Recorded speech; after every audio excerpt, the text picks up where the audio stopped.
kakak-kakak penggiat anak di seluruh Indonesia. Terima kasih masih terus setia belajar bersama kita malam hari ini bersama Kak Hermanto Nugroho dengan tema seni bicara kepada anak. Terima kasih untuk kesetiaan di dalam seminar Cipta Smart yang setiap Senin malam kita boleh berkumpul, ngerumpi dan berbicara tentang materi-materi yang menarik dengan pembicara-pembicara yang luar biasa yang memberikan jawaban atas pergumulan ataupun kebutuhan pelayanan kita kepada anak-anak kita. Nah, kiranya seminar Cipta Smart terus membekali kita sehingga nanti ketika masuk pada masa normal kita memiliki keterampilan-keterampilan baru sehingga kita semakin handal dan profesional dalam mendidik dan melayani anak-anak. Baik, saya ucapkan juga salam merdeka.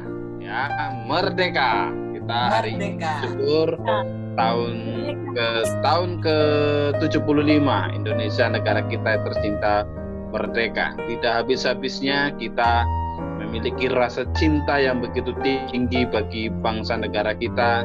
Kita bersyukur hidup di tanah negeri yang sungguh luar biasa.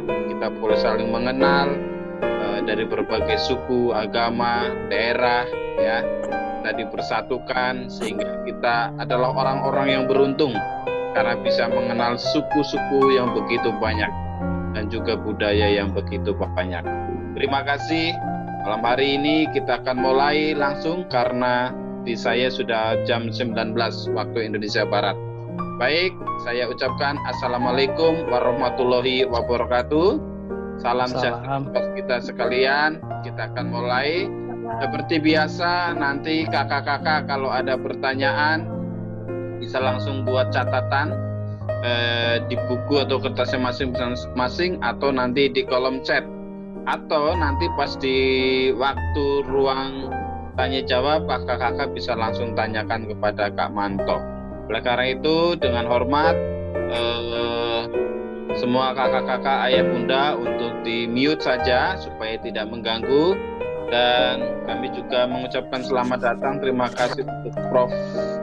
Beni yang sudah bergabung bersama kita, Kak Medi dan seluruh kakak-kakak yang lain.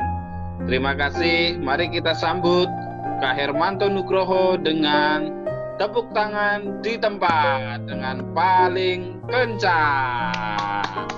Oke, waktu dan tempat saya persilakan kepada Kak Manto. Monggo. Terima kasih buat Pak Nono atau mungkin Pak Sukirno ya, yang luar biasa yang sudah menghubungkan kita ketemu dengan ayah bunda, bapak ibu sekalian, kakak-kakak semua yang luar biasa pada malam hari ini bertepatan dengan kemerdekaan bangsa kita hari ini yang ke-75 tahun. Kita boleh bersama-sama mau sharing, mau berbicara, mau kita sama-sama belajar tentang sebuah tema yang diberikan pada saya, seni berbicara kepada anak-anak. Kita akan share screen-nya.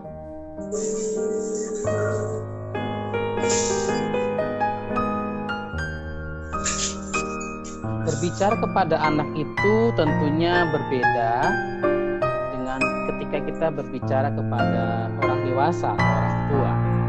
Kalau kita berbicara kepada orang tua, tidak perlu menggunakan banyak istilah atau tidak perlu menggunakan banyak kata sederhana, mereka bisa mengerti segala macam. Tapi berbicara pada anak itu unik, karena anak tentunya belum banyak tahu, anak tentunya juga belum terlalu banyak paham kosakata atau mungkin bahasa, makanya ada seninya. Berbeda sekali berbicara pada anak dengan berbeda kepada orang tua. Kalau saya belajar tentang public speaking gitu ya, kalau berbicara kepada audiens yang dewasa, kita bisa bicara dengan begitu tegas, dengan firm gitu-gitu. Tapi kalau kita bicara pada anak, tidak demikian. Makanya diperlukan seni berbicara kepada anak. Mari kita mulai. Apa saja yang diperlukan kalau kita mau berbicara kepada anak? Rahasia pertama adalah jadilah anak-anak atau memiliki ketulusan hati.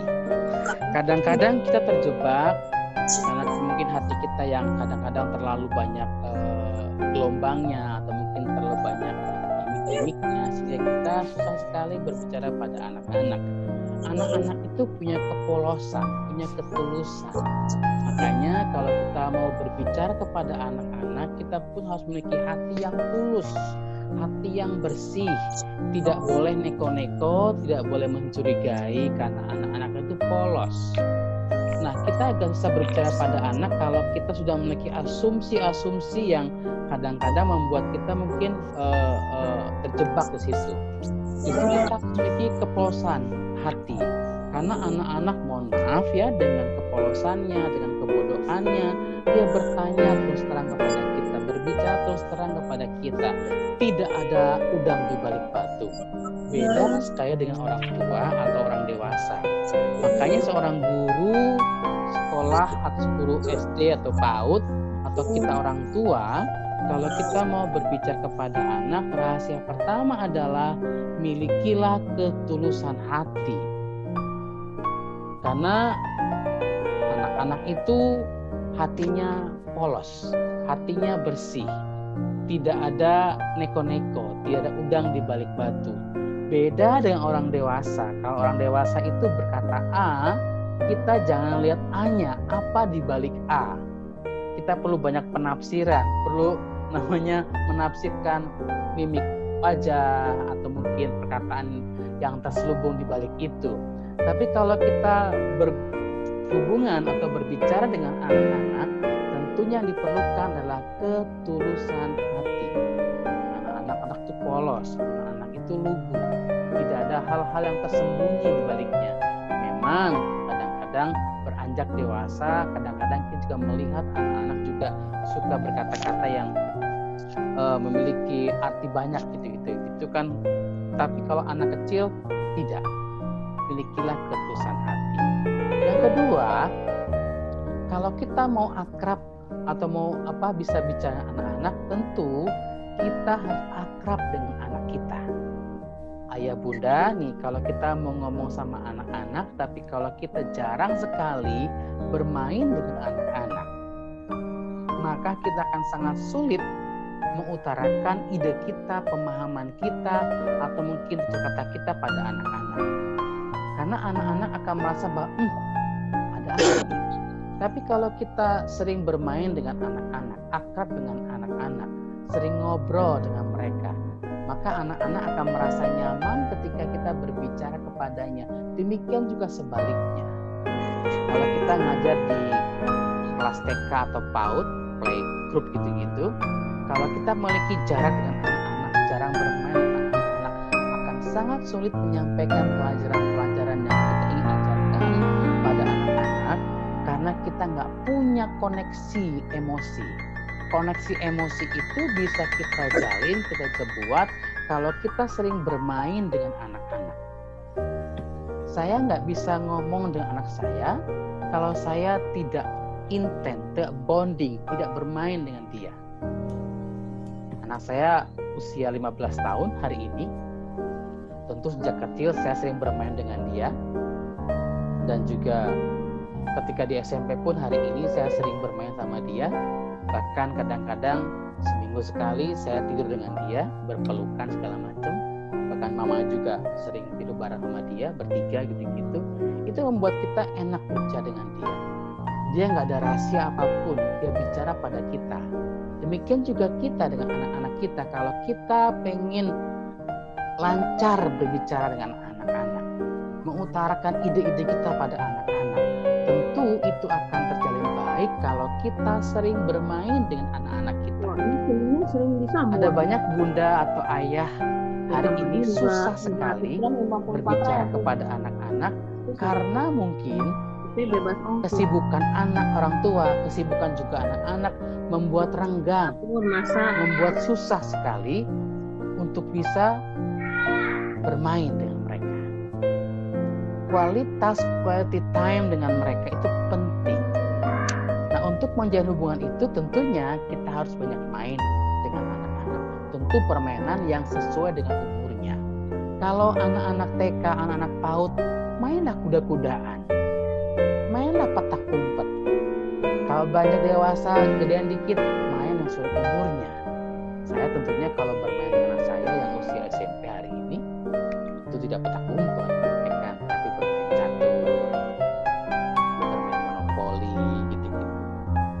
itu akan membuat kita dekat dengan anak-anak, sehingga ketika kita berbicara dengan mereka, kita akrab.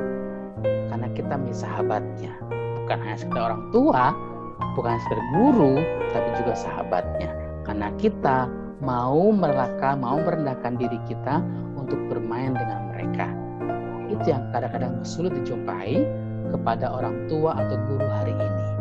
Karena mereka merasa bahwa aku orang tua, aku guru, ngapain harus gitu kan, merendahkan diri seperti itu, bermain dengan anak-anak. No, tidak. Justru semakin kita menjauhi mereka dalam permainan, semakin jauhlah kita hubungan kita dengan anak-anak kita. Rahasia ketiga, nih, anak-anak itu kalau kita berbicara dengan mereka, sejajarkan. Iya, sebentar kita pada datang. Jangan biarkan anak-anak untuk mendongak. Tapi kitalah yang mau jongkok atau merendahkan diri kita sehingga mata ketemu dengan mata. Sejajarkan tubuh kita kalau kita mau berbicara kepada anak-anak. Karena kalau kita berbicara pada anak dan kita tetap berdiri, anak mendongak, itu nggak nyaman buat anak-anak kita. Sehingga kita akan sulit sekali berbicara kepada mereka karena anak-anak merasa tersiksa dengan mendongak. Tapi kalau kita mau merendahkan diri kita sehingga kita sejajar dengan mereka, maka anak-anak akan merasa nyaman berbicara dengan kita. Dan kita pun bisa melihat wajahnya, ekspresinya ketika kita berbicara dengan anak tersebut. Sehingga kita bisa menilai, bisa tahu, oh anak ini benar-benar sedih, anak ini benar-benar sukacita, senang, anak ini benar-benar nyaman, anak ini benar-benar damai. Karena kita sejajar dengan dia. Jangan biarkan anak-anak mendongak karena kita terlalu tinggi buat mereka. Rahasia keempat adalah jadilah pendengar yang baik.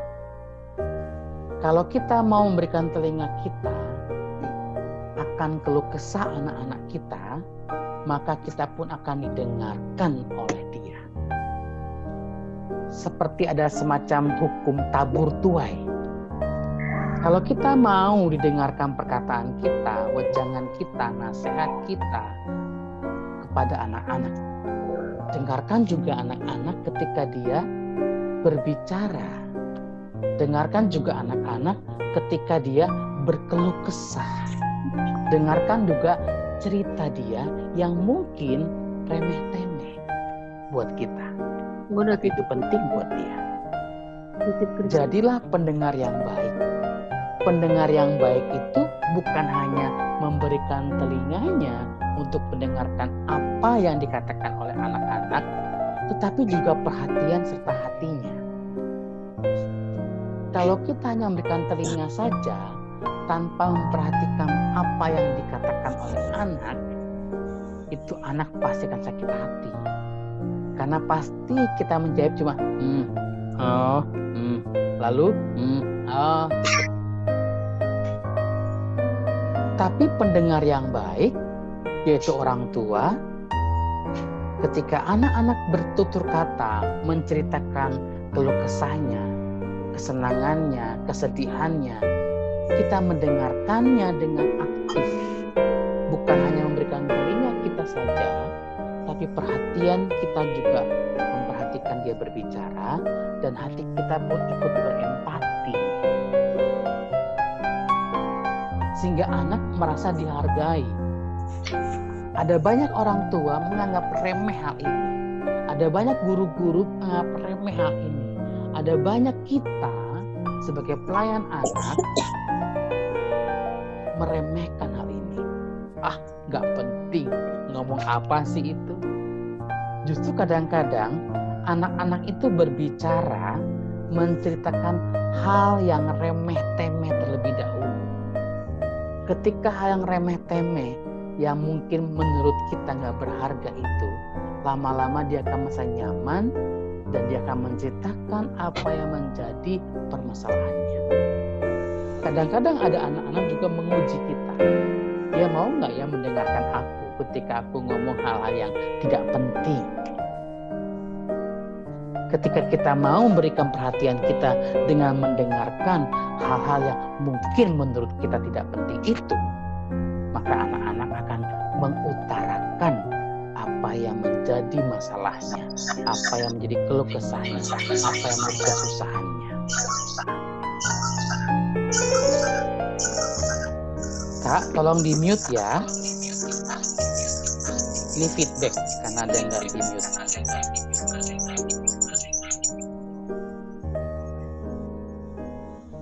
Jadi rahasia keempat, jadilah pendengar yang baik. Ketika kita mau memberikan telinga kita buat keluh kesah mereka, maka dia pun akan memberikan telinganya dengan apa yang kita katakan. Rahasia kelima, pahami perkembangannya. Kadang-kadang kita mendengarkan keluh kesah anak di tahun lalu. Kita lupa, dia itu berkembang, dia itu bertumbuh, semakin dewasa. Nah, jangan pakai pola lama, mentang-mentang ini masih badannya sama. Mungkin badannya masih sama, tapi dari hari ke hari, bulan ke bulan, tahun ke tahun, perkembangan anak zaman sekarang itu pesat. Bahkan kadang-kadang anak zaman sekarang itu suka kita dengar bahwa dia tua sebelum umurnya tua, ya kan? Ada perkataan-perkataan yang sangat tua sepertinya untuk umur seumuran dia. Pahami perkembangannya. Kita jangan mengabaikan hal ini. Kadang-kadang kita lupa anak zaman sekarang itu pesat perkembangannya. Apalagi anak-anak yang digital banget. Dia bisa tahu banyak hal tentang apa yang tidak kita ketahui karena dia punya dunia. Itu bagus deh.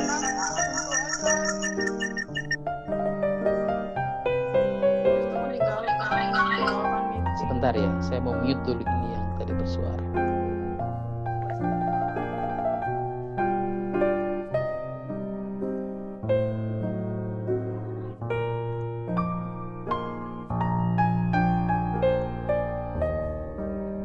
Jadi perkembangan ini penting sekali untuk kita ketahui, pahami. Jangan sampai kita terlewati hal ini. Kadang-kadang kita punya pemahaman, masih kecil. Iya, itu tahun lalu. Tapi tahun ini beda. Bulan ini beda. Ingat, perkembangan anak zaman sekarang itu cepat sekali. Yang keenam, jawab pertanyaan yang diajukan oleh anak. Kalau kita mau didengarkan oleh anak-anak kita pun harus menjawab setiap pertanyaan yang diajukan oleh anak. Jangan sampai tidak dijawab. Ketika kita tidak menjawab pertanyaannya, lalu kita bertanya pada dia, lalu dia pun tidak menjawab pertanyaan kita marah. Dan mungkin, curang Bunda. Waktu aku tanya, Bunda nggak jawab. Sekarang Bunda minta jawaban dari aku. Ya kan? Kalaupun mungkin itu hal-hal yang sederhana, jawab. Apalagi yang susah, jawab. Kalau kita tidak tahu, ya jawab tidak tahu. Jangan jawab sok tahu. Apalagi kalau misalkan guru-guru yang mengajarkan kebenaran, mengajarkan soal agama, guru sekolah minggu gitu. Kalau ada anak bertanya tentang kebenaran, lalu kita nggak tahu, supaya kita nggak mau dibilang cap guru yang tidak tahu, lalu kita jawab, nggak boleh, itu salah. Makanya harus benar-benar kalau kebenaran itu, kita harus tahu benar-benar kebenarannya, baru kita jawab.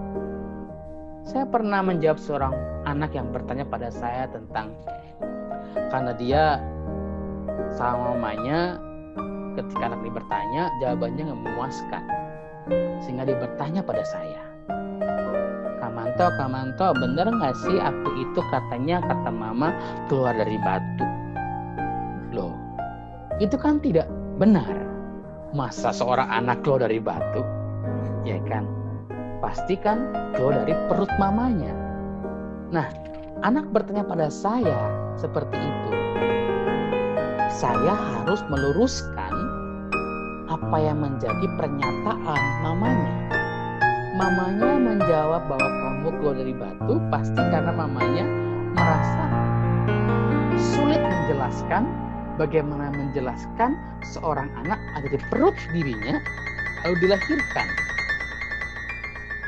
Saya jawab pertanyaan tersebut, tapi tidak hari itu. Saya bilang sama anak tersebut, mohon maaf ya dek, Kak nggak jawab hari ini ya, tapi minggu depan Kak Manto jawab pertanyaan kamu. Kamu pastinya nggak keluar dari batu. Kamu pasti ada di perut mama dan itu rencana Tuhan. Minggu depan Kak Manto jawab ya. Saya jawab minggu depan bukan karena nggak tahu minggu itu, tapi saya punya waktu yang mepet kalau saya jawab hal itu. Saya perlu waktu yang agak panjang untuk menjelaskan hal ini supaya benar-benar clear. Minggu depan saya jawab ketika anak itu datang lagi. Dan saya bilang pada dek, kakak mau jawab pertanyaan kamu yang kata mama kamu dari batu. Enggak gitu. Sebenarnya kamu itu adalah rancangan Tuhan yang ada di perut mama. Bagaimana kamu ada di perut mama? Nah, saya terangkan tentang seksualitas. Bagaimana papa dan mama saling sayang, sudah sah menjadi suami istri, mereka sayang-sayangan, ada pertemuan, ada persetubuhan, pertemuan antara penis dan vagina. Sel telur dan sperma itu bertumbuh di perut mama. Saya terangkan dengan bahasa yang sederhana yang mau dimengerti oleh anak-anak, dan bahasa ini adalah bahasa kedokteran, bahasa biologinya. Kadang-kadang ada banyak orang tua yang menjelaskan hal ini sepertinya tabu. Dia bilang, oh iku cucur ketemu mbek terong nanti awakmu iki gitu kan. Mohon maaf ya kalau nanti bisa Jawa. Ya kan, itu serabi ketemu dengan terong sehingga kamu jadi gitu kan. Itu kan nggak benar. Ngomong apa aja adanya, bahwa mama papa saling sayang, lalu mereka berhubungan intim sehingga ada kamu di perut mama karena ada pertemuan sperma dan juga sel telur. Itu semua ciptaan Tuhan. Jadi kamu bukan keluar dari batu. Nah, kalau pertanyaan-pertanyaan yang diajukan oleh anak kita jawab, itu dia merasa dihargai. Dan dia akan kagum dengan kita karena kita tahu pertanyaan-pertanyaan mereka bisa kita jawab. Walaupun mungkin bukan saat itu, tapi kita jawab. Kalau ada anak tanya, harus dijawab. Jangan, mudah-mudahan dia pura-pura lupa, minggu depan dia lupa. Ngapain jawab? No, jawab. Ketika pertanyaan mereka kita jawab, dan ketika kita bertanya pada mereka, mereka pun merasa wajib untuk menjawab pertanyaan yang kita ajukan pada anak tersebut. Karena kita sudah memberi contoh menjawab semua pertanyaan yang diajukan oleh anak. Yang ketujuh, nih, sebagai ayah bunda, orang tua, guru, sekolah minggu, pelayan anak, kita dilarang memperkatakan hal-hal yang negatif. Apalagi kita melabel anak tersebut dengan hal yang negatif. Salah. Walaupun mungkin kita mau tahu anak itu punya kekurangan, tapi bisa kita memperkatakan bukan kekurangannya, tapi kelebihannya. Gak ada anak yang suka kita katain dengan hal yang negatif. Sama seperti kita nggak mau juga, walaupun kita punya kekurangan, kita nggak mau diungkit, kita nggak mau di-labeling hal-hal yang negatif. Kita bisa mengatakan hal yang positif, banyak hal positif. Saya ingat betul mengapa beberapa tahun yang lalu, mungkin juga sekarang masih berlaku, China itu selalu menghasilkan juara dunia bulu tangkis. Kata pelatih Cina, dia membuka rahasianya. Seorang pemain yang memiliki kemampuan yang mumpuni dalam hal men-smash atau mungkin backhandnya, dia akan melatih backhandnya itu agar backhandnya mematikan, agar smashnya itu mematikan. Dia tidak mengajarkan kelemahannya untuk dinaikkan, tapi justru kelebihannya itu diasah semakin tajam, sehingga menghasilkan smash yang mematikan, backhand yang mematikan. Kalau kelemahannya ini mah, ya udah, yang penting dia bisa menangkis aja, udah cukup. Gak perlu kita harus menghidupkan apa yang kita nggak bisa. Anak-anak akan lebih suka kalau diasah apa yang menjadi hobinya, apa yang menjadi kelebihannya. Kita nggak perlu ungkit-ungkit hal negatifnya.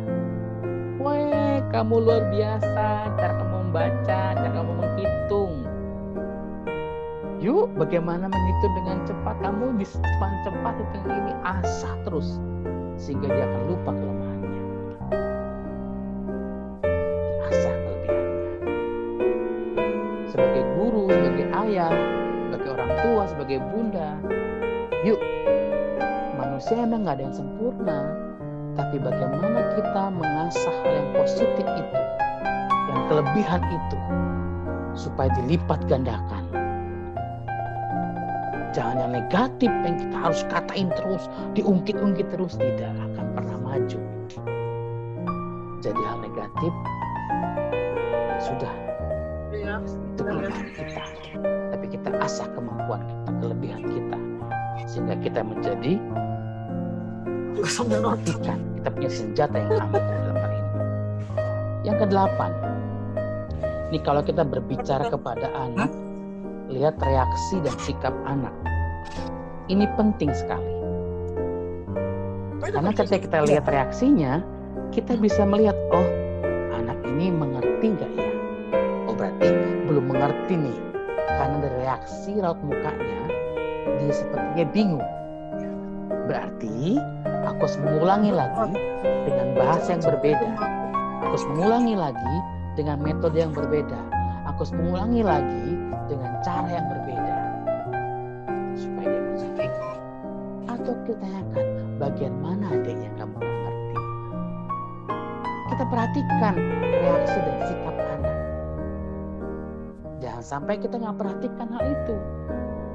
Karena kalau kita nggak perhatikan hal itu, kita sudah jauh ngomong sepertinya 1 kilo, padahal anak itu baru mengerti 10 meter. Kasihan. Kita harap, udah ngerti, aku udah ngomong 1 kilo. Ternyata baru 10 meter yang dia pahami. Nah, coba kalau kita bisa memperhatikan reaksi dan sikap anak, kita bisa lihat, oh, sejak meter ke-11 dia nggak paham nih. Oke, berarti baik lagi, ulangin lagi dengan cara yang lebih sederhana, yang mudah dipahami, sehingga kita bisa berjalan bersama. Oke, 10 naik 11, naik ke 12. Karena kita memperhatikan reaksi dan sikap anak. Dia tahu nggak ya? Dia mendengarkan yang sama nggak ya? Gitu. Jadi seninya itu banyak. Jangan sampai kita kehilangan pengetahuan tentang hal ini, sehingga kita nggak efektif berbicara pada anak-anak. Yang ke-9, jangan pernah kita bicara kepada anak saat kita emosi. Ini orang tua kadang-kadang kesel dan melampiaskan keselnya saat itu. Ketika kita emosi, kita berbicara pada anak, kita kehilangan kendali, kita kehilangan akal sehat kita. sehingga yang keluar dari mulut kita perkataan yang melukai, perkataan yang membuat dia menjadi lebih kecil, lebih ciut. Kalau anak saya berbuat salah, saya tidak langsung marah ketika saya ketahui bahwa dia berbuat salah. Saya suka ambil air minum, saya minum, saya ngadem dulu, saya tenangkan pikiran dulu, saya jernihkan dulu pemikiran saya tanya ulang. Abe, anak saya namanya Abraham, panggilnya Abe. Abe, kenapa kamu berbuat salah seperti ini? Ada apa? Saya tanya runutnya. Saya cross check dengan bundanya. Jadi kita bisa tahu dengan jernih salahnya di mana. Kalau salah anak saya akan tanya ulang-ulang. Jadi seperti itu. Ayo, jadi gimana? Sampai dia mengakui, oh iya Pak, ini salah Abe.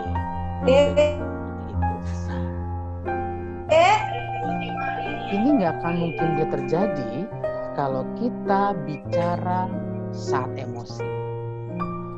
Ingat, jangan pernah bicara pada anak ketika anak berbuat salah, lalu ketika kita sedang emosi, karena itu akan kehilangan akal sehat kita.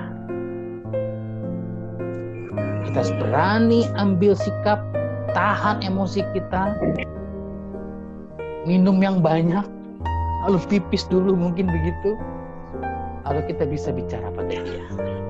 Sehingga ini nggak menimbulkan konflik baru. Karena kalau saat kita emosi, kita berbicara pada anak, itu pasti akan menimbulkan konflik baru. Jadi, ayah, bunda, kakak sekolah minggu, pelayan Tuhan, dan anak-anak hari ini, jangan bicara mengenai kesalahan anak ketika kita sedang emosi. Redakan dulu emosi kita, jernihkan dulu pemikiran kita, baru kita bicara pada anak. Sehingga kita bisa tahu kesalahan di mana. Sehingga anak pun tidak takut untuk bicara kebenarannya. Kalau kita sedang emosi kita bicara pada anak, karena anak takut dia dipukul, anak takut dia dihukum atau disiplin, sehingga dia kadang-kadang ngomong hal yang salah, berbohong lagi untuk menutupi supaya dia tidak kena marah. Tapi kalau kita dalam sikap tenang, anak nyaman ngomong, iya Pak, aku yang salah. Tapi tetap disiplin berlaku. Kamu tahu disiplinnya? Kalau kamu salah, itu artinya apa? Saya disiplin anak saya sejak dia kecil. Kalau dia salah, saya selalu ambil centong sodet itu ya, sodet kayu yang buat goreng telur gitu, sodet kayu.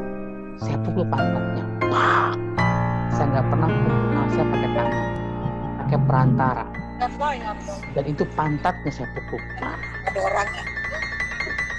Nah, ketika anak saya berbuat salah, dia tahu dia salah, bahkan saya pulang dari kantor, dia sediakan centongnya. Papa nih centongnya. Tapi buat salah. Salah kamu apa? Dia ngomong, saya salah. Tadi saya sudah ngomong bohong pada Opung.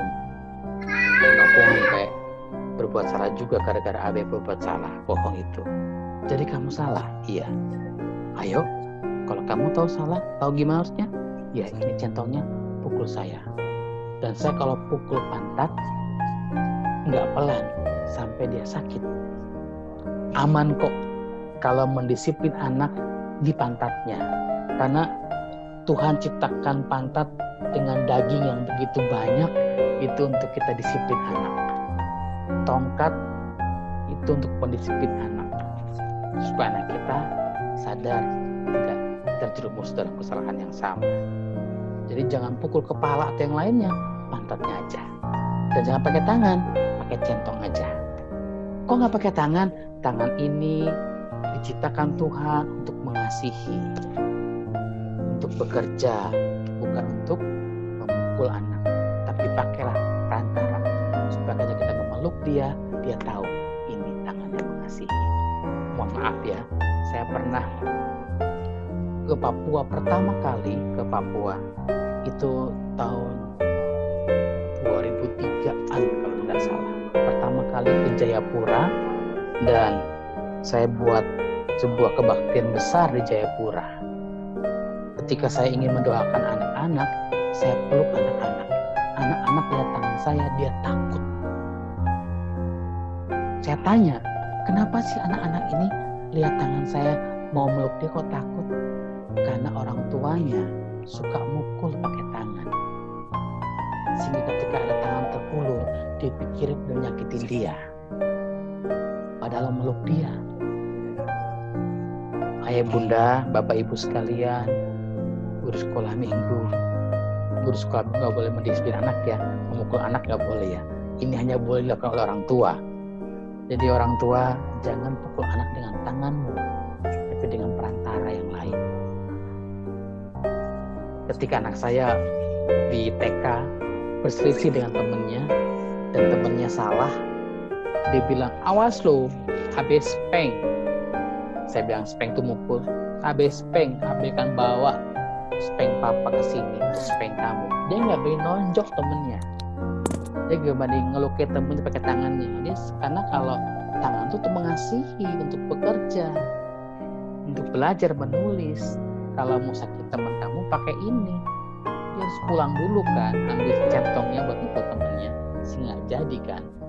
Anak saya benar-benar jadi terpelihara, dia nggak pernah berantem. Dia tahu tangan bukan untuk berantem, untuk mengasihi, untuk bekerja. Yang ke-10, kontak mata. Penting sekali berbicara kepada anak dan tatap matanya. Di balik mata itu tersimpan banyak hal. Jadi kalau kita bicara pada anak, tatap matanya. Kalau kita menjadi guru di sekolah, bicara pada anak, tatap matanya. Itu membuat dia merasa bahwa ibu itu berbicara kepada saya. Bunda benar-benar bicara pada saya, memperhatikan saya. Kadang-kadang kita bicara pada anak sambil main handphone. Anak berbicara kita nggak perhatiin, lalu ketawa sendiri karena handphone lucu. Nggak perhatiin anaknya berbicara. Jangan heran ketika kita berbicara, anak nggak perhatiin kita, karena kita pun demikian pada anak kita. Jadi kalau ada anak berbicara, hentikan aktivitasmu yang lain, lalu tatap mata anak tersebut dan berbicaralah, ngobrollah. Ke-11, perhatikan frekuensi.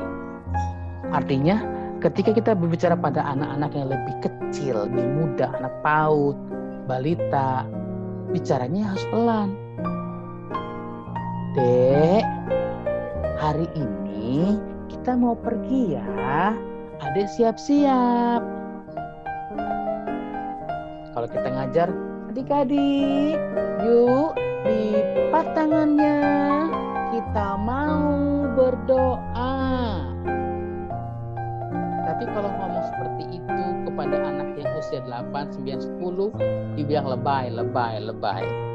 Nggak perlu segitu. Perhatikan frekuensinya. Lebih cepat lagi. Adik-adik, yuk kita berdoa. Cukup. Jangan begitu. Tapi kecil. Nggak boleh gitu. Perhatikan frekuensinya. Buat bunda-bunda yang cerewet, harus perhatikan frekuensinya. Bicara pada anak supaya anak mengerti, jangan terlalu cepat. Sehingga anak paham apa yang kita bicarakan. Kalau saya ngobrol dengan saya, ngomong tentang kesalahannya, saya akan ngomong lebih pelan. Supaya dia menangkap dan mencerna. B, hari ini aku ngomong sama kamu. Kata Opung, tadi kamu sudah kelebihan main handphonenya. Harusnya pukul 12 kasih ke Opung, tapi kamu udah kasihnya pukul 13. Itu gak benar. Kamu udah melanggar janji kamu. Pelan. Dia paham, dia ngerti. Iya Pak, karena tadi ngerjain PR-nya lama. Jen tugasku ke meetingnya lama. Ada bukti? Ini buktinya. Kalau betul itu, kita maafkan. Tapi kalau berbohong lagi, tidak ada maaf. Sebagai penutup, saya ingin mengutip kata-kata bijak. Jawaban yang lemah lembut meredakan kegeraman. Tetapi perkataan yang pedas membangkitkan amarah. Kelemah lembutan itu muncul dari hati yang mengasihi. Kelemah lembutan itu muncul dari hati yang kuat. Kelemah lembutan itu muncul dari hati yang tulus. Jadi kalau kita ngomong sama anak dan kita punya kekuatan kelemah lembutan itu, nggak ada anak yang nggak bisa kita ajak berbicara. Karena kita punya hati yang begitu rupa. Terima kasih. Selamat malam. Saya buka ruang pertanyaan. Pak Kirno. Iya, oke, terima kasih Kak Manto dengan lemah lembut juga darinya malam hari ini dengan luar biasa ya Kak Manto. Saya sendiri diingatkan lagi bagaimana supaya tidak bicara di saat kita marah. Nah, itu kaum bapak sering mengalami itu dan termasuk saya. Triknya juga boleh juga tadi Kak Manto, di mana ketika marah kita minum air gitu ya supaya kita pipis, dan ketika kita pipis atau melakukan yang lain berkuranglah amarah kita gitu ya. Terima kasih Kak Manto. Baik para ayah bunda, sekali lagi saya minta dengan tulus ikhlas kita tepuk tangan, berikan yang paling meriah buat Kak Manto. Oke Kak Manto, sudah ada pertanyaan, 2 pertanyaan. Yang pertama dari Kak Diana. Kak, sekarang ini anak-anak lebih suka main game online. Salah satunya Roblox yang lagi tren. Nah, di sini orang tua agak kesulitan untuk ikut join karena nggak ngerti game. Jadi cuma bisa nemenin waktu main. Meski walau waktu itu dikasih main cenderung cuek. Komunikasi agak sulit. Menurut kakak bagaimana? Ikut main itu berarti ikut main, bukan nemenin main. Ya. Permainan Roblox itu nggak susah amat. Jadi mungkin kita bisa join sama anak-anak kita ikut bermain. Kalau kita nggak tahu, tanya, Dek, ini gimana caranya supaya begini? Aduh, kamu level berapa? Ya ampun, Mama tungguin Mama dong, ngajarin Mama dong supaya bisa. Nah, di situ kita bisa tahu juga permainan seperti apa, dan anak-anak pun masa Mama saya support banget ya main sama aku juga ya. Gitu kan. Asal permainan-permainan itu memang permainan yang mendidik ya. Jangan ikut main kalau permainan itu nggak mendidik. Nah, ada banyak anak-anak yang hari ini mungkin SD kelas 4, 5, 6 gitu kan, mainannya udah mulai mainan yang sedikit kekerasan. Justru kita ikut main sebentar untuk mengingatkan, menyadarkan bahwa permainan ini salah karena permainan ini mengandung kekerasan. Tapi kalau permainan-permainan yang mengasah otak kita, segala macam kreativitas, ikut main bareng-bareng. Nah, kalau permainan itu kekerasan, ya ikut main juga. Tapi sebenarnya Dek, kekerasan gak boleh. Kamu akan terbiasa, kamu akan kehilangan empati kamu karena kamu sering membalas kejahatan dengan kejahatan di permainan ini. Kok Mama tahu? Apa tahu? Ya tahu lah, kan kita ikut main bareng-bareng. Saya bilang, kamu berhenti, kamu bercoba ya, jangan main lagi ya, jangan salah. Tapi ingat ya, kalau kita melarang anak kita bermain dengan gamenya itu, kita harus kasih solusinya. Artinya ada permainan lain yang kita mainkan bersama menggantikan permainan yang dia tinggalkan, baru ampuh. Tapi kalau kita melarang dia bermain, kalau kita nggak memberikan alternatif permainan lain, dia akan kembali ke permainan yang lama. Kalau kita nggak ngerti Roblox, ya kita belajar gimana caranya supaya bisa juga Mama main sama kamu, Papa, Bunda, Ayah, gitu loh. Itu anak-anak bisa, wih iya ya, dan gitu. Oh deh, nggak boleh gitu, itu curang. Karena dalam permainan pun kita bisa belajar tentang karakter, nggak boleh curang loh. Atau mungkin juga di permainan pun kita melatih bahasa dia. Di permainan pun dia melatih emosi dia. Ada menang, ada kalah. Bagaimana mengelola hati ketika dia kalah. Bagaimana mengelola hati ketika dia menang. Nggak boleh sombong. Nah, jadi ada banyak permainan juga yang mendidik, tapi lihat permainan-permainan yang mendidik. Dan kalau kita bermain bersama-sama, kita mendampingi dia, kita bisa mengajarkan nilai-nilainya. Gitu loh Pak Nono menurut saya ya. Jadi kalau Bunda nggak bisa, nggak apa-apa Bunda bilang, Bunda nggak tahu, ajarin dong gimana mainnya supaya bareng-bareng sama kamu mainnya ntar gitu, kita bisa temenan nih gitu, atau kompetisi nih gitu. Jangan malu bertanya, nggak apa-apa kok, nggak salah, nggak dosa. Itu Pak Kirno. Oke, mudah-mudahan menjawab ya ke Kak siapa tadi ya? Diana. Kak Diana. Nah, ini sebenarnya tadi ada pertanyaan juga. Anak-anak sekarang cenderung cuek ketika main handphone Kak, sama orang tua lewat pun nggak nanya, nggak negor gitu Kak. Iya, itu karena orang tuanya pun nggak mau tahu kan. Coba kalau orang tuanya tahu, apa tuh Dek, main apa, gimana, boleh dong ajarin mama, ajarin papa, ya kan? Karena mungkin orang tua pun nggak mau diganggu, sehingga udah amat deh. Akan sangat bahaya ketika anak-anak kita berlama-lama di kamar, terus pegang handphone, ada wifi-nya, ada internetnya, bahaya lah itu. Makanya kalau anak saya kalau main handphone harus di ruang tamu, nggak boleh di kamar. Di kamar itu privacy, bahaya, nggak boleh. Hal-hal yang nggak boleh dilihat bisa dilihat sendiri kalau di kamar. Apa yang saya SMP nggak boleh. Terus mainnya di ruang tengah. Kalau mau belajar, belajar. Udah kenyang. Itu ya. Makasih Pak Nono. Sana aneh makannya. Oke, ini ada yang lagi suruh makan, belum nggak mau makan. Ya aneh-aneh katanya. Kak Manto berikutnya dari Ibu Supriyanti SP, ini dari Padang nih. Kak Manto bagaimana mensiasati anak usia 20 bulan yang ketika ditanya sesuatu dia baru bisa menjawab ho he ha he, padahal dia dan kenapa kita orang dewasa sering mengulang kalimat he ha ho tersebut? Apakah perlakuan kita ini salah? Iya, anak 20 bulan memang baru bisa baca gitu kan.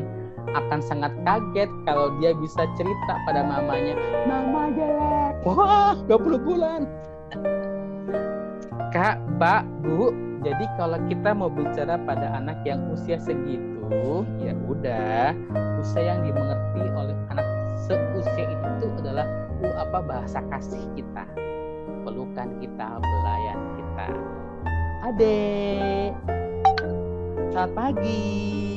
Ya, kita ngomong gitu aja. Lapar ya? Nggak masalah. Karena kan perkembangannya kan terus berlanjut, ubah pola bicara kita ketika dia makin dewasa, makin besar, ya kan? Karena baru 20 bulan kan, Bu. Anak-anak itu bisa bicara ketika udah usia sekitar berapa tuh saya lupa, atau mungkin 2-3 tahun udah bilang papa, mam, 2 tahun kali ya, papa, mama, gitu. Terus kalau ketika saya anak saya itu ketika dia pertama kali bisa bicara itu panggil mama, aduh bukan papa, dia mama. Tapi senang gitu-gitu. Dan kalau usia 20 bulan itu berarti dia 1 tahun lebih ya, 1 tahun 6 bulan. Ada kembuhan Pak? Mas. Ya. 8. Iya betul. Nggak apa-apa. Masih oke lah. Gitu. Mau hahe juga nggak apa-apa. Tapi kita bicara dengan saudara Ade, selamat pagi, siapa namanya? Nono, selamat pagi. Kok belum tumbuh rambutnya? Sekarang udah kemiri ya, biar cepat tumbuh. gondrong. Bukan loh Pak Manto maksudnya. Ya Bu. Maksudnya begini, anak ini umur 20 bulan. Nah, terus kan ketika ditanya itu, udah mama pakai apa? Hah? Padahal dia tahu jawabnya. Apa? Suka gitu loh orang tuanya gitu. Ya, ibu berharap dia jawabnya apa kalau udah mamam? Kita kan udah tahu juga nih jawabannya, maksudnya cuman dia sering jawabannya spontan gitu. Hah? Terus kita kan aja kalau ditanya kan gitu orang Jawa nih. Gitu Nggak tuh apa-apa, apakah Ibu. kita salah gitu. Iya, enggak apa-apa. Itu oke-oke aja. Nggak Masih ini ya. masalah. Oh, kita beda mamam. Hah? Kita ada mamam ya. Mamam kita pakai daging. Itu enggak apa-apa, Ibu. Oh, yang nggak boleh mungkin orang tuanya ya Kak ya. Jangan. Orang tuanya nggak boleh mengulangi Guyon juga aja. Ya, jangan ya Bunda ya. Ya. Kasih kosakata. Oke. Baik, sudah terjawab ya. Terima kasih. Berikutnya ada pertanyaan. Terima kasih Bu Supriyan. Ya. Berikutnya ada Ibu Leni. Kak, apakah dari 11 ke 11 rasa ini masih bisa diterapkan untuk anak usia 13 tahun? Apakah ada kata terlambat untuk itu? Terima kasih. Tidak, nggak ada kata terlambat, cuma mungkin bahasanya lebih dewasa lah, ya kan? Mendengarkan dengan hati, dengan benar itu harus kepada anak kita. Bermain sama anak itu harus. Cuma kalau permainan anak balita beda sama anak usia 13 tahun tadi kan gitu-gitu. Cari permainan yang sama 13 tahun. Ngomongnya pun udah ngomong yang lain gitu kan. Ketika anak usia 13 tahun ini pasti juga udah mulai agak-agak akil balik gitu kan. Nah, ini penting sekali ketika anak usia seperti ini, usia akil balik ini, itu penting banget kita dekat sama dia. Karena kalau misalkan dia perempuan, pasti sebentar lagi akan menstruasi. Kalau dia laki-laki, pasti sebentar lagi dia akan mimpi basah. Nah, kita harus dekat, bisa komunikasi dengan dia. Ketika dia mengalami perubahan-perubahan itu, dia nggak kaget. Dia bisa bicara pada orang tuanya. Sehingga mendapatkan solusi yang tepat. Gitu loh. Akan sangat kasihan kalau dia nggak bisa bicara pada orang tuanya ketika dia mendapatkan, kalau perempuan ya, menstruasi. Aduh, kenapa ini? Saya pernah punya pengalaman nih, Bapak Ibu Bunda sekalian. Karena saking dekatnya saya sama anak-anak gitu ya. Ada anak perempuan ya usia SD kelas 6 mau naik kelas 1 SMP ya. Sekarang kelas 7 namanya ya. Kalau dulu kelas 1 SMP 7. Nah, dia tuh tanya sama saya, Ramanto, aku pertama kali dapet gitu kan. Oh ya? Kenapa? Ramanto, aku nggak tahu. Aku harus pakai yang mana? Yang panjang apa yang bersayap? Loh, saya kan nggak tahu karena saya nggak pakai pembalut gitu kan. Saya nggak ngerti, pasti dia nggak punya komunikasi yang baik dengan mamanya nih, sehingga dia tidak tahu ketika dapat menstruasi dia harus pakai pembalut yang seperti apa. Nah, saya nggak jawab juga, saya panggil kakak perempuan, tolong jawab pertanyaan anak ini, saya nggak ngerti karena saya nggak ngalamin hal itu. Nah, jadi apalagi di usia 13 tahun ibu bunda sekalian bertanya. Jadi kita harus benar-benar dekat dengan dia, karena itu usia pancarobanya, usia yang sedang mencari identitas. Nah, dekat sama dia tadi kan ada 11 ya, ada yang ketulusan hati, terus ajak dia bermain gitu kan. Ini supaya kita akrab, lalu mendengar dengan baik, jawab semua pertanyaan. Cuma bobotnya bahasanya disesuaikan dengan usia 13 tahun. Tidak seperti kita bicara pada anak usia 5 tahun, 6 tahun, 4 tahun gitu. Begitu menurut saya. Terima kasih Pak Nono. Oke, terima kasih Bu. Atau Pak Nono mau menambahkan, boleh menambahkan. Ada Pak Nono, ada Pak Beni di sini, boleh menambahkan. Oh iya, boleh. Silahkan Pak Beni, Pak Medi, ada Kak Dian juga dari Balkes. Kalau mau ikut membantu itu boleh ya menambahkan. Langsung aja nanti ya kakak-kakak yang tadi saya sebutkan ya. Baik, berikutnya ada pertanyaan dari Kak Erika dari Blitar, Jawa Timur. Bagaimana cara memberi pemahaman ketika anak sering menyela ketika kita berbicara dengan orang lain? Anak suka memotong pembicaraan. Ya, dia pasti menyela pembicaraan itu lihat contoh. Anak kan peniru ulung ya Pak, gitu-gitu. Dia bisa menyela gitu karena pasti dia lihat contoh orang lain atau mungkin ya dia juga lihat orang lain, atau mungkin kita sendiri pernah menyela. Tapi saya nggak menjadi itulah. Nah, beritahu pemahaman pada anak tersebut, Dek, kalau mama sedang berbicara orang lain dengan papa, dengan yang lain, tolong kalau kamu tahu jawabannya jangan menyela, itu tidak sopan, itu tidak baik. Kecuali mama tanya, Dek tahu jawabannya? Nah, atau ada mungkin ingat nggak mama waktu lupa? Nah, boleh. Tapi kalau kami sedang berbicara para orang tua atau orang dewasa dan kamu hanya menjadi pendengar, kalau tidak diajak bicara, kalau tidak menjawab, beritahu pada dia bahwa itu tidak sopan, itu tidak baik, gitu. Ajarkan pada dia bahwa kalau menyela itu berarti nggak baik. Kenapa nggak baik? Karena kamu sedang tidak dimintai pendapat, ya kan? Atau mungkin saja salah pendapat kamu. Lebih baik kamu dengarkan saja. Beritahu pada dia bahwa itu salah. Kalau menyela, kalau kita mungkin juga pernah menyela pembicara orang lain, dia lihat contoh kita minta maaf. Oh ya, mungkin kamu lihat mama ya, kamu menyela ya, lihat papa menyela ya, gitu-gitu. Ya kalau minta maaf, tapi konteksnya mungkin berbeda. Nah, jelaskan juga kalau konteksnya berbeda, sehingga anak paham. Saya tuh dulu adalah anak yang suka menyela, sampai saya ditampar oleh mama saya. Mama saya mungkin nggak punya pemahaman yang baik ya. Tapi itu berasa banget. Dan saya bertobat itu. Bukan saya berarti penanya harus mukul anak yang enggak, itu pengalaman saya. Dan saya beritahu, kamu tuh nggak baik. Mama kamu lagi ngobrol sama orang, kamu nyela, kamu nggak baik, nggak sopan itu. Dan saya ingat sampai sekarang. Dan saya ajarkan pada anak saya, nggak boleh menyela pembicaraan orang tua, walaupun kamu tahu jawabannya, mengerti.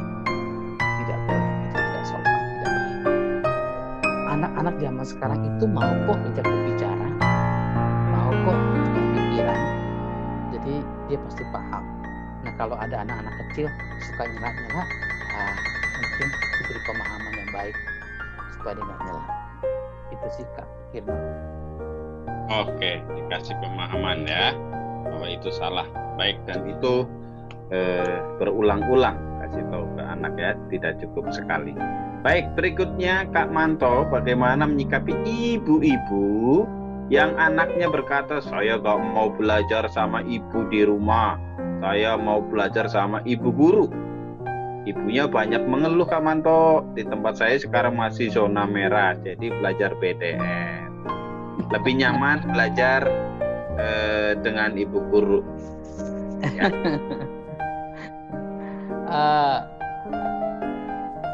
Mungkin anaknya nggak nyaman sama mamanya karena mungkin mamanya temperamen. Enggak. Anak saya belajar di rumah itu lebih senang belajar dengan mamanya ngajarin pelan-pelan gitu. Dan nggak senang kalau belajar dengan saya, karena saya langsung bilang enggak gitu, nih gini, kurang telaten. Mamanya lebih telaten, nggak gitu, gini caranya, tuh gitu. dia sekarang bisa beradaptasi, suka baca sama mamanya. Kalau nggak ngerti, nggak paham, gitu. Memang ketika masa pandemi ini, orang tua merangkap juga menjadi guru ya, mengajari anak-anak yang belajar daring, PJJ gitu kan, dan jarak jauh. Nah, sebagai orang tua kita punya sikap atau mungkin punya cara harus disesuaikan. Jangan kira anak-anak kita tuh senang belajar di rumah, dia juga stres sih, karena nggak beratap muka, nggak bisa bertanya dengan langsung, pakai classroom segala macam, itu susah. Nah, orang tua harus lebih sabar mengajari anak-anak yang belajar di rumah, PDR, PJJ, belajar jarak jauh gitu-gitu. Nah, kita ngomongnya harus dengan hati, gak boleh dengan emosi. Gimana sih nggak ngerti? Gini aja nggak bisa ngerti? Nggak boleh. Harus dirut baik-baik, pelan-pelan. Memang nggak sabar sih kadang-kadang, tapi ingat, hari-hari ini orang tua pun bertugas bukan hanya kita menjadi orang tua, tapi juga guru plus. Nah, ketika jadi guru, kita harus pandai-pandai membujuk anak kita, membawa anak-anak kita supaya belajarnya baik. Nggak boleh kita marah-marah, supaya dia nyaman belajar di rumah. Anak kamu belajar sama kita, mungkin karena kitanya nggak sabaran juga. Saya mencoba beberapa teman-teman juga gitu, nggak suka di rumah, nggak enak katanya. Kenapa? Marah-marah papanya. Aku tanya, Pak ini kenapa? Kamu yang sekolah, nanya Papa, enak, terus. Ya, kasihan. Kalau di kelas kan, Pak itu apa? Nggak ngerti, diajari oleh gurunya. Saya sih melihat hal itu ya. Maaf mungkin kalau saya salah. Jadi saya pikir Mama atau Bunda harus banyak belajar lagi bagaimana cara menyampaikan jawaban yang benar, ngajar pada anak-anak dengan benar supaya anak bisa terima hal itu. Terima kasih. Pak Kironya hilang ya atau enggak sih? Oh enggak ya. Halo Kak Manto. Ya. Di rumah mati lampu, saya makanya tidak terlihat. Tidak apa-apa. Yang penting laptopnya hidup. Iya, laptop hidup, tapi untuk sementara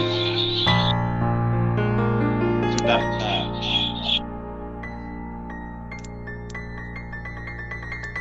Halo. Nah, untuk sementara Kak Manto, mohon maaf. Baca sendiri ya. Ya, baca sendiri atau ayah bisa langsung ya. Baik. Terima kasih. Wah. Di rumah mati lampu. Iya. Sampai mana tadi itu ya? Ibu di sini di chat saya juga masuk lagi dari Bunda ini. Baik, mungkin saya akan dari Manado ini ya Bu, pertanyaannya ya. Iya. Atau mungkin dari Kanindita nih belum itu. Udah barusan. Oh iya Kak Manado. Kak Mary nih. Iya. Kak, saya seorang ketua komisi pelayanan anak di gereja. Dalam pelayanan saya punya rekan-rekan yang melayani yang membuat saya sedih melihat karena sering buat anak-anak menangis sampai tak punya semangat lagi untuk ikut kegiatan. Karena kalau ada anak yang mungkin menurut mereka nakal, rekan-rekan saya itu mengajar anak-anak dengan pegang kayu. Sampai buat anak takut dan menangis, padahal sudah berulang kali saya katakan melayani dengan hati itu penting. Bagaimana menurut kamu? Saya sedih ya mendengarnya. Seorang guru sekolah minggu, pelayan anak, seorang guru itu zaman sekarang tidak boleh mengajarkan menggunakan kekerasan loh. Jadi kalau orang tuanya tahu dan dia ngerti, dia bisa lapor Komisi Perlindungan Anak.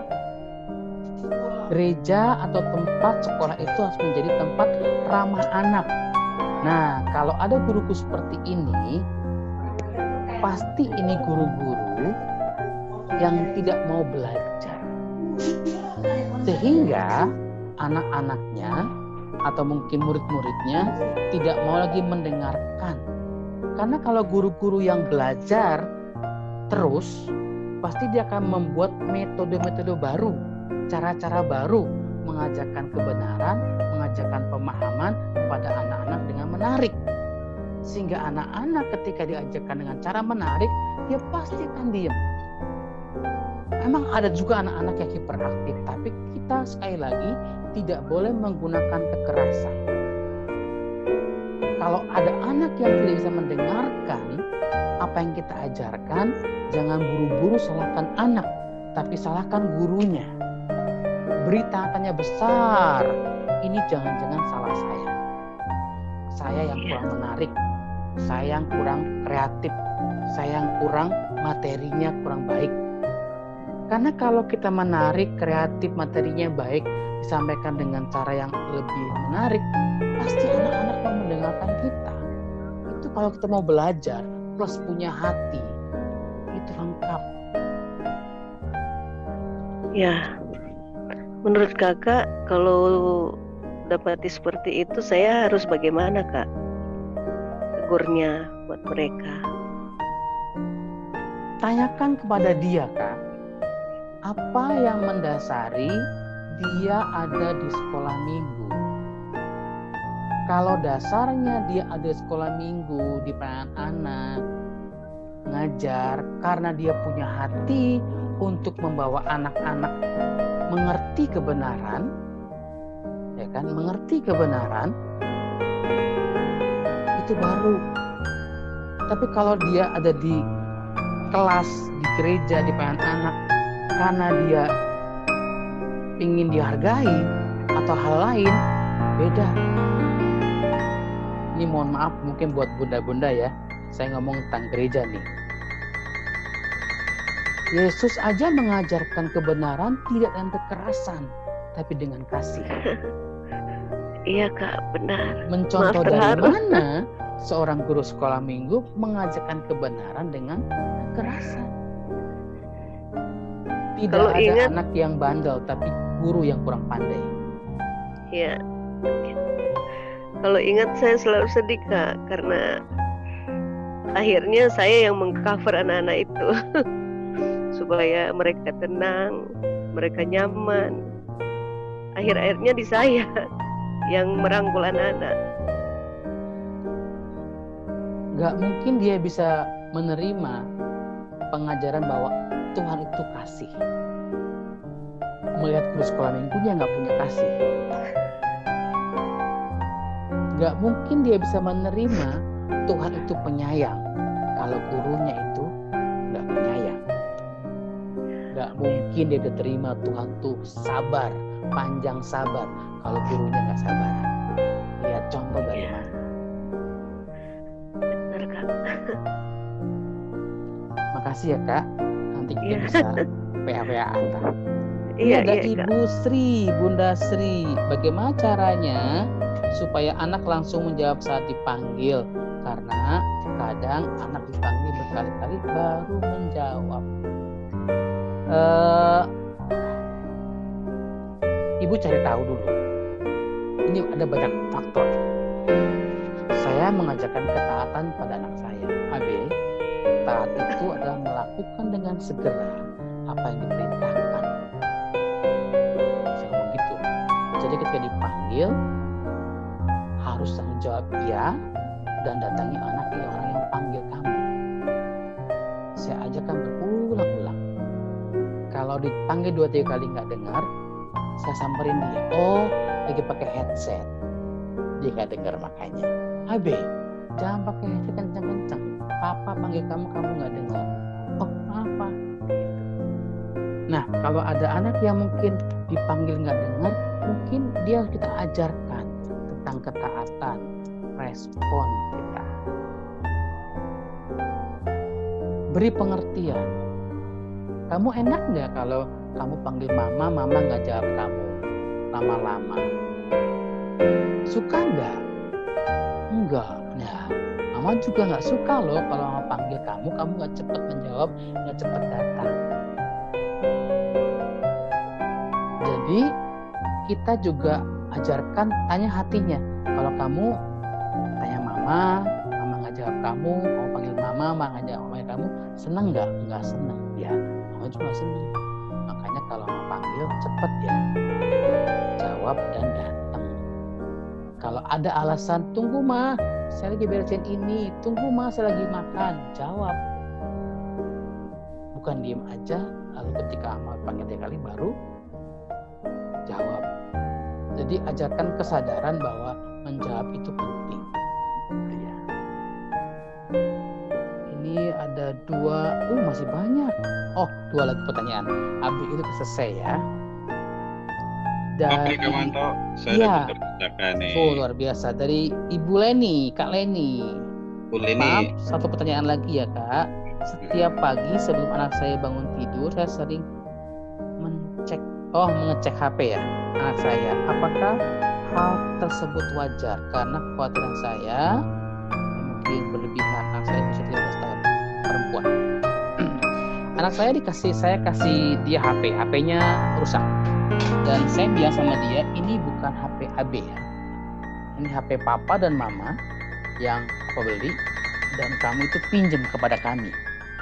Karena anak pasti nggak punya uang untuk beli HP kan? Ya kan? Apakah itu HP dia, Bu? Pasti bukan. Ibu yang beliin, papa yang beliin, dan dia pinjam. Bikin peraturan. Saya gini, kamu boleh pakai HP jam 7 sampai jam 12. Lalu boleh pakai HP lagi untuk belajar atau hubungin teman-teman kamu dari jam 4 sampai jam 7 malam. Habis itu kembalikan. Bikin peraturan. Dan ingat, tidak boleh HP di password tanpa sepengetahuan kami orang tuanya. Kenapa sih kepo? Pengen tahu urusan anak-anak. Bukan papa mama pengen kepo, tapi papa mama punya kewajiban untuk menjagai kamu. Supaya kamu hidup dan berteman dengan orang yang benar. Saya tidak ingin kamu hidup bergaul dengan orang yang tidak baik. Makanya tidak boleh. Kamu tidak kasih HP ke papa dan papa harus tahu passwordnya apa. Terus saya pun melarang anak saya untuk menghapus histori. Histori dia tidak boleh dihapus. Histori dengan cek di Google atau apapun tidak boleh dihapus. Kita harus tahu. Kami harus tahu. Makanya nggak ada password yang tersembunyi. Dia nggak boleh password pakai fingerprintnya. Harus pakai kode yang kami harus tahu. Bu, kalau ibu punya anak perempuan, bicarakan peraturan-peraturan ini pada anakmu. Ingat, ini HP papa mama. Kalau yang beli orang tua, saya kasih pinjam kamu untuk berhubungan dengan teman kamu untuk belajar classroom. Tadi punya waktu pukul sekian dan pukul sekian. Kasih waktu dan tidak boleh ada password. Mama norak, mama kolot, mama segala macam. Tidak apa-apa, demi kebaikan dia. Saya bilang, kamu nggak ngerti demi kebaikan kamu. Saya punya pengalaman, bukan punya pengalaman. Saya dengar ada teman saya yang HP anaknya itu rasa miliknya. Woi, dia foto tubuh dia cekat. Dia pikir itu HP milik dia sendiri, ya kan? Dan HP itu rusak, diperbaiki. Orang yang memperbaiki HP ini tidak bertanggung jawab. Dia sedot semua yang ada di situ, disimpan di laptopnya. Ada berapa foto-foto dia yang agak vulgar. Aduh, itu memalukan. Kadang saya ngecek. Pokoknya bikin kesepakatan bahwa kami orang tuanya boleh mengecek dan saya ambil. Anak-anak itu menurut saya harus diambil HP-nya kalau malam. Jangan biarkan anak kita pegang HP di malam hari. Nggak tidur, dia pasti chatting sama temennya. Apalagi punya kuota yang banyak, dia pasti YouTube-an, googling sana-sini, browsing sana-sini. Saya jam 7 malam, anak ambil HP-nya. Kesepakatan. Bikin kesepakatan ya, Bu. Ada Kak Feli nih. Wow, pajak pengharapan. Masukkan aja, Bunda. Anak yang suka nyela, memotong pembicaraan, ada kemungkinan lain adalah anak yang kurang perhatian. Betul sekali. Dan jarang mendapatkan pengakuan, dihargai atau dengan pendapatnya. Betul sekali Kak Feli. Makasih. Udah nggak ada pertanyaan lagi Pak. Oke, di saya nih masih mati lampu kayaknya nih. Mati lampu lagi. Baik, ini terakhir nih dari Kak Yolan udah dijawab Kak? Ini bukan pertanyaan Pak, ini saran. Untuk anak yang dipanggil anak gak jawab, mungkin lebih baik kita datangin anaknya, kita yang ngalah, jadi kita tahu alasannya apa yang dia nggak langsung jawab. Tapi nggak harus setiap kali dipanggil nggak jawab perlu datengin gitu. Betul. Iya. Bicarakan lah semuanya, bisa dikomunikasikan. Terima kasih Kak Yolan. Iya.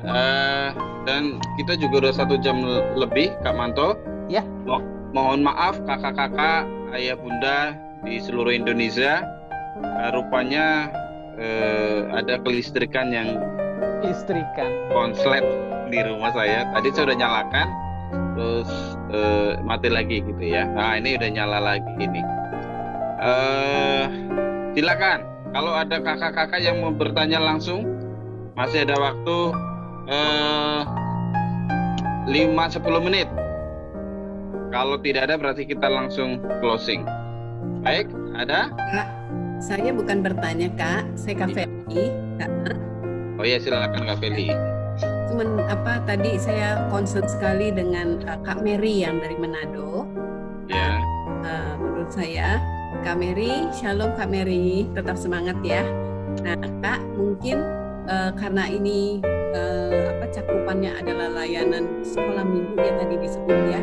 Mungkin yang ada leadernya itu adalah penggembala. Nah biasanya jadi orang-orang harus bertemu dengan gembala, tapi kita nggak judge mereka. Ya betul, setuju dengan Kak Manto tadi bicara tentang panggilan. Lalu mungkin perlu banyak training Kak, dikasih training. Teman-teman ini mungkin mungkin di rumah pola asuhnya seperti itu, jadi diterapkan juga di anak orang lain juga. Jadi nanti sering-sering dikasih training gitu di teman rekan-rekan guru sekolah minggu dan bicara dengan pengembalaan supaya gembala biasanya lebih postur lebih tinggi itu biasanya para orang-orang yang terlibat lebih mendengarkan begitu Kak. Dan ya kita doakan ya. Iya. Sangat Kak Mary. Iya. Yang jadi beban saya Bu yang melakukan itu pribadinya orang katakanlah dihormati karena berprofesi sebagai pejabat pemerintah juga. Saya tidak mengerti mengapa seperti itu. Mau bicara juga nggak enak. Saya mau bicara bagaimana seharusnya sama dia. Baik ya, Kak Mary, mohon maaf saya potong. Ini saya praktek memotong nih. Nyala nih. Nanti sharing pribadi aja Kak. Iya, jadi mohon maaf nih, saya bukan anak yang nggak sopan saya ya, tapi karena waktu dan Indonesia Timur juga sudah malam gitu ya. Baik, pertanyaan terakhir saja. Kalau masih ada bisa sampaikan langsung. Bisa Pak Kirno. Oh, Ibu Supriyanti lagi, monggo. Ini buat anak sendiri mungkin ya Mas, umurnya udah 17-an, laki-laki. Jadi udah di pakaian itu udah terasa bau ini gitu, bau apa namanya itu? Bagaimana cara pendekatannya? Cara ngomong sama anaknya gitu. Putra ibu laki-laki perempuan? Laki-laki Pak. Oh gitu ya. Kalau laki-laki itu biar ngomong sama bapaknya Bu. Bapaknya jauh Pak. Oh gitu. Iya mungkin Pak Kirno boleh datang dia. Oke. Memang kalau anak usia udah 17 tahun tuh udah agak sulit untuk diubahkan gitu. Iya. Pemahaman dari kecil kan kita taburi gitu kalau nah kalau untuk anak usia begitu dia lebih dengar apa kata temennya dibandingkan apa kata orang tuanya.